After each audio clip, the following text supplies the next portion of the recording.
Newly uncovered video shows Anthony Fauci and other HHS officials discussing how a new virus from China could be used to enforce universal vaccination back in October of 2019.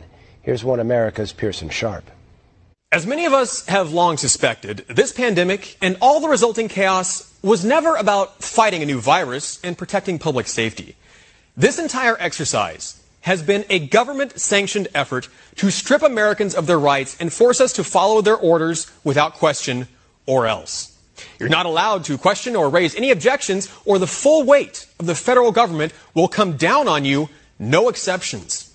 We're supposedly in the midst of the worst pandemic in the history of the world, where hospitals are overflowing with sick and dying patients. But yet at the same time, we can afford to fire hundreds of thousands of healthcare workers who refuse to take the experimental vaccine. Imagine that. And all to fight against the most dangerous virus humanity has ever faced, that you only have a 99.997% chance of surviving. It's so deadly, when you're diagnosed, doctors just tell you to go home and take Dayquil until it goes away. Clearly, something's not adding up, and many now believe it's because this entire situation may have been contrived from the very start. Footage has just been uncovered from a panel at the Milken Institute where the high prophet of pharma, the good doctor and dog murderer, Anthony Fauci, was discussing viruses with other officials from the Department of Health and Inhuman Services. In the video, Fauci complains that releasing a vaccine the proper way takes way too long, at least 10 years, he says, and how unfortunate it is that people don't take the regular flu seriously. The other officials agree and suggest blowing the system up and finding a new way to impose a universal flu vaccine. They noted that people would be reluctant to take that kind of vaccine when it hasn't been tried or tested. That's when another doctor, Rick Bright, also a member of the Rockefeller Foundation, proposed that they should disrupt the bureaucratic process somehow and cut through all the red tape using what he called an entity of excitement.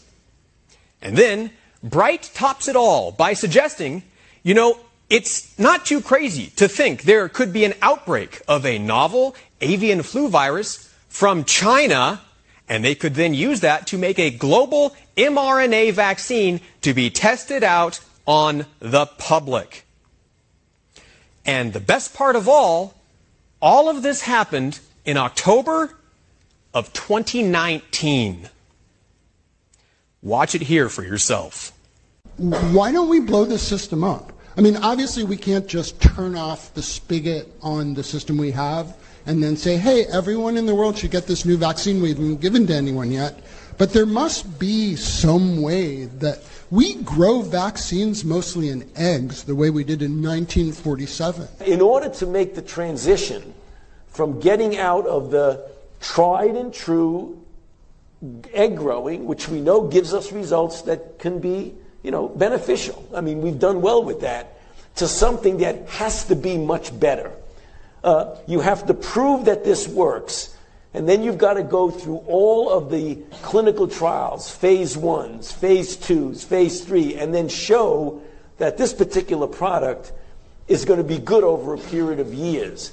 That alone, if it works perfectly, is going to take a decade. There might be a need or even an urgent call for an entity of excitement out there that's completely disruptive, that's not beholden to bureaucratic strings and processes. So we really do have a problem of how the world perceives influenza, and it's going to be very difficult to change that unless you do it from within and say, I don't care what your perception is, we're going to address the problem in a disruptive way and in an iterative way, because you do need both. But it is not too crazy to think that an outbreak of a novel avian virus could occur in China somewhere. We could get the RNA sequence from that, beam it to a number of regional centers, if not local, if not even in your home at some point, and print those vaccines on a patch and self-administer. It's hard to misinterpret what's being said here. They're essentially outlining the pandemic.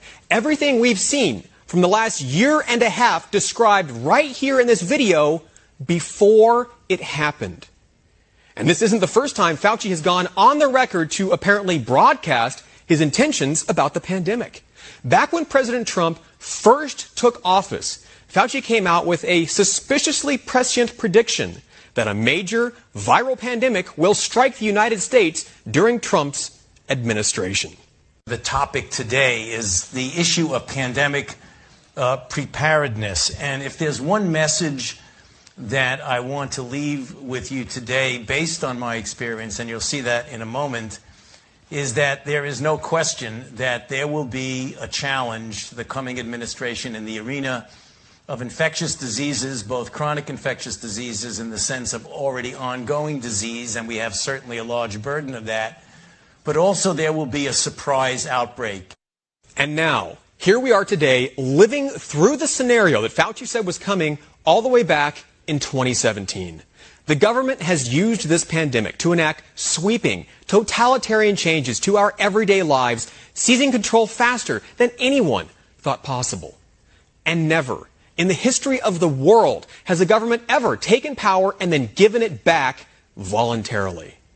And while China gains strength, Taliban terrorists take over countries, our border collapses amid a flood of millions of third world illegal opportunists, inflation skyrockets, and the supply chain dries up, we're being threatened with even more restrictions of our rights if we don't comply with the tyrannical vaccine mandates. Unless we, the people, demand that our rights be preserved and our civil liberties be protected, and our government be held responsible for its treachery, then this rogue administration will never stop encroaching on our freedoms. For One American News, I'm Pearson Sharp.